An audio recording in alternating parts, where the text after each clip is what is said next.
Remember when social media was presented to us as a new way to connect with friends and family?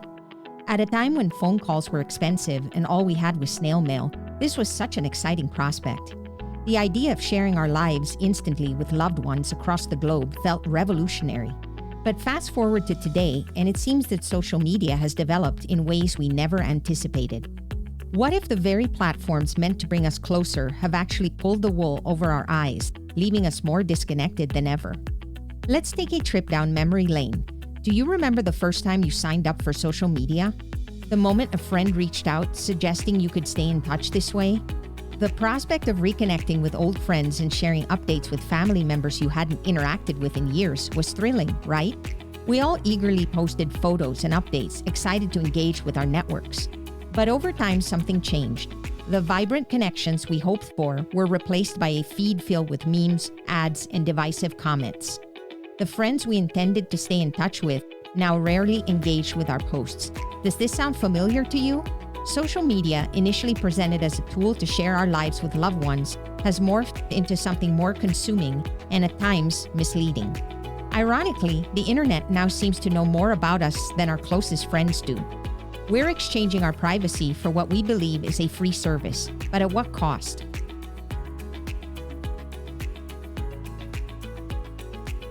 The idiom, pull the wool over someone's eyes, perfectly encapsulates how we've been misled by the initial promises of social media. In the 17th and 18th centuries in England, men, particularly the upper classes, wore elaborate wool wigs.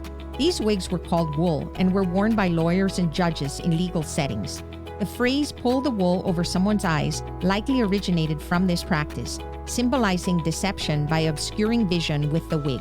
This phrase reminds us to stay vigilant and question the narratives presented to us. Social media was intended to free up our time by allowing us to quickly connect and share with others. Instead, it has turned into a major time sink, consuming more of our attention than ever before. Time is something we can never get back or make more of.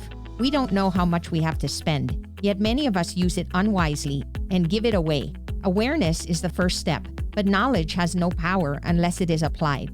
So how can we reclaim our time and focus on meaningful pursuits instead of consuming mindless content?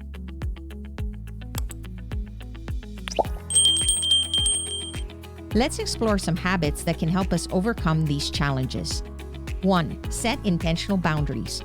Decide how much time you want to spend on social media each day and stick to it. Use apps or built-in phone features to set limits and reminders. Instead of mindlessly scrolling for hours, allocate specific times for checking updates.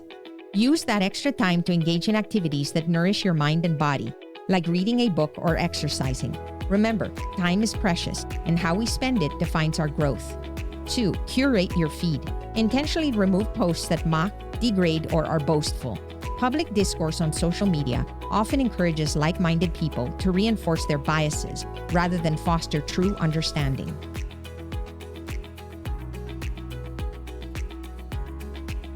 If you know someone who feels strongly about a topic, consider offering to have a coffee or Zoom meeting to dig deeper together.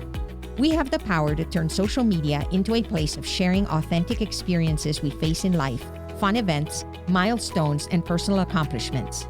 Before we post, we need to ask ourselves if what we share will add value to the lives of others.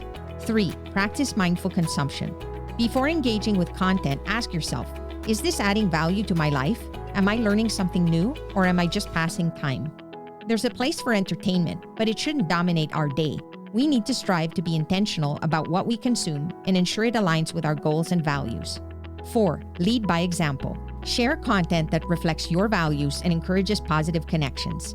By constantly choosing to share insights and uplifting content, we can contribute to a healthier and more supportive online environment.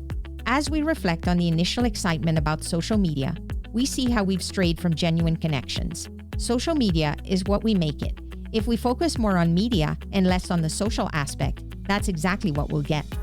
The friends who once reached out will rarely engage, and the content that fills our feed will lack the personal touch we seek. Social media and the internet have immense potential for good, but it's up to us to use them wisely. By applying these habits, we can reclaim our time and focus on what truly matters. Are you spending your time on activities that enrich your life, or are you caught in the cycle of mindless consumption? Share your thoughts in the comments below.